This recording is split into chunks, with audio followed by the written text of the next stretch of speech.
ಎಲ್ಲರಿಗೂ ರೈತನ ಮಿತ್ರ logs YouTube ಚಾನಲ್ಗೆ ಸ್ವಾಗತ. ಇವತ್ತಿನ ವಿಡಿಯೋದಾಗ ಇದು 4.5 ತಿಂಗಳ 265 ಕಬ್ಬು ಇದೆ ಸ್ನೇಹಿತರ. ಇದನ್ನು ಗಳೆ ಮಾಡುತ್ತಿದ್ದಾವಾಗ ಗಳೆ ಮಾಡುವಾಗ ಯಾವ ಗೊಬ್ಬರವನ್ನು ಹಾಕಬೇಕನ್ನೋದನ್ನು ನೋಡ್ಕೊಂಬರೋಣ ಬನ್ನಿ ಸ್ನೇಹಿತರೆ.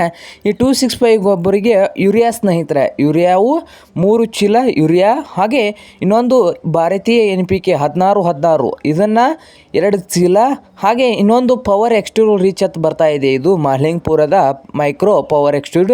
ಇದರೊಳಗೆ 5-6 ನಮೂನೆಯ ಮಿಕ್ಸ್ ಗೊಬ್ಬರ ಇರುತ್ತದೆ. ಮೈಕ್ರೋಬ್ರೋ, ಹಾಗೆ ಇನ್ನೊಂದು ಬಂದು ಮೈಕ್ರೋಬೋ MN ಇರುತ್ತದೆ. ಹಾಗೆ ಇನ್ನೊಂದು ಗೊಬ್ಬರ ಬಂದು ಯಾವುದಿರ್ತೈತೆ ಅಂದರೆ ಬಯೋ ಗ್ರೋತ್, ಅಂದರೆ ಬೇಗ ಬೆಳವಣಿಗೆ ಆಗುವಂಥ ಬಯೋ ಗ್ರೋತ್ ಒಂದು ಇರ್ತೈತಿ. ಹಾಗೆ ಜಿಂಕ್ ಇರ್ತೈತಿ, ಜಿಂಕ್ 21 ಅಂತ ಇದೊಂದು ಬರ್ತೈತಿ. ಈ ಕಿಟ್ ಇರ್ತೈತಿ, ಈ ಕಿಟ್ನಾಗೆ ಎಲ್ಲ ಇರ್ತಾವೆ.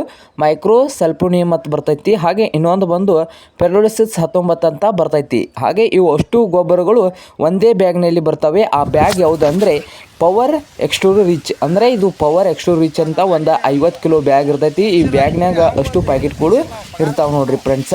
ಇವನು ಅಷ್ಟು ಕೂಡಿಸಿ ಈಗ ಕಲಸುನ ಗೊಬ್ಬರ ಏನು ಮಾಡೋದು, ಅಷ್ಟು ಸುರುವೆ ಮಿಕ್ಸ್ ಮಾಡ್ಕೊಳ. ಈಗ 1 ಎಕರೆ ಇದೆ.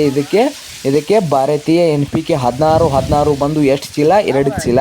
ಯೂರಿಯಾವು 3 ಚೀಲ ಒಗಿತಾ ಇದ್ದೇವೆ, 2 ಚೀಲ ಒಗಿಬೇಕ್ರೆ, ಆದರೆ ನಾವು 3 ಚೀಲ ಹಾಕ್ತಾ ಇದ್ದೇವೆ.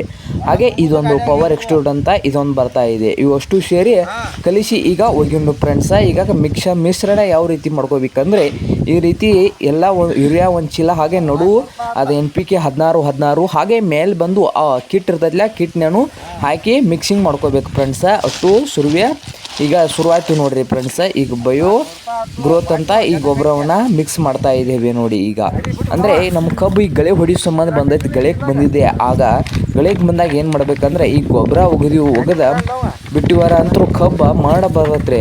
ಅಂದ್ರೆ ಪೋಷಕಾಂಶದಿಂದ ಇಲ್ದ ಇರ್ತೈತ್ರಿ. ಈಗ ನಮ್ಮ ಕಬ್ಬು ಏನೈತಿ ಪೋಷಕಾಂಶ ಇಲ್ದ ಐತಿ. ಅದಕ್ಕೆ ಈ ಕಿಟ್ ಹಾಕೋದು ಏನು ಉದ್ದೇಶ ಅಂದ್ರೆ, ಗ್ರೋತ್ ಆಗಿ ದೌಟ್ ಬೆಳಿಬೇಕು, ಬೆಳವಣಿಗೆ ಗೊಬ್ಬರ ಹಾಕೋದ್ರಿಂದ ದೌಟ್ ಬೆಳವಣಿಗೆ ಆಗ್ಬೇಕಂತ ಇದನ್ನ ಗೊಬ್ಬರ ಹಾಕ್ತಾ ಇದ್ದೇವೆ ನೋಡಿ. ಈಗ ಈ ರೀತಿ ಮಿಶ್ರಣ ಮಾಡ್ಕೋಬೇಕು ನೋಡ್ರಿ. ಅಷ್ಟು ಈ ರೀತಿ ಕಲಿಸ್ಬೇಕ್ರಿ, ಅಂದ್ರೆ ಎಲ್ಲ ಮಿಕ್ಸ್ ಆಗ್ಬೇಕ್ರಿ. ಯೂರಿಯಾ ಅಷ್ಟು ಕುಡಿಸಿ ಅಷ್ಟು ಒಟ್ಟೆ ಮಿಕ್ಸ್ ಫುಲ್ ಮಿಕ್ಸ್ ಆಗ್ಬೇಕ್ರಿ. ಆ ರೀತಿ ಅಷ್ಟು ಕಲಿಸ್ಬೇಕ್ರಿ. ಹಾಗೆ ಇದನ್ನ ಕಲಿಸಿ ಬಾಳುತಕ ಹಿಡಿಯಂಗಿಲ್ರಿ. ಅಂದ್ರೆ ಇದು ಅಳಕಾಕೈತ್ರಿ, ಗೊಬ್ಬರದ ಅಳಕಾಕೈತ್ರಿ. ಆ ಕಿಟ್ ಹಾಕಿರ್ತಿಲ್ಲ, ಅದ್ರೊಳಗೆ ಸಲ್ಫೇಟ್ ಇರೋದಿಲ್ಲ, ಅದು ಅಳಕಾಕತ್ತೀರಿ. ಅದ್ರ ಸಂಬಂಧ ಏನು ಡೌಟ್ ಒಗಿಬೇಕ್ರಿ. ಈಗ ಕಲಿಸಿದಿಲ್ಲ, ಇನ್ನು ಒಗ್ಯಾನು. ಹಾಗೆ ಇನ್ನೂ ಯಾರು ನಮ್ಮ ರೈತ ಮಿತ್ರ ಲಾಗ್ಸ್ ಯೂಟ್ಯೂಬ್ ಚಾನಲ್ನ ಸಬ್ಸ್ಕ್ರೈಬ್ ಆಗದಿದ್ದರೆ ಸಬ್ಸ್ಕ್ರೈಬ್ ಆಗಿ. ಇದು ನಡು ಸಾಲಿನಾಗ ಗೊಬ್ಬರ ಹಾಕಿ ಗಳೆ ಹೊಡಿಯೋಣ್ರಿ. ಇನ್ನು ಹಾಗೆ ಸಬ್ಸ್ಕ್ರೈಬ್ ಕೂಡ ಆಗಿ. ವಿಡಿಯೋ ಇಷ್ಟ ಆದರೆ ಲೈಕ್ ಕೂಡ ಮಾಡಿ ರೈತರೇ.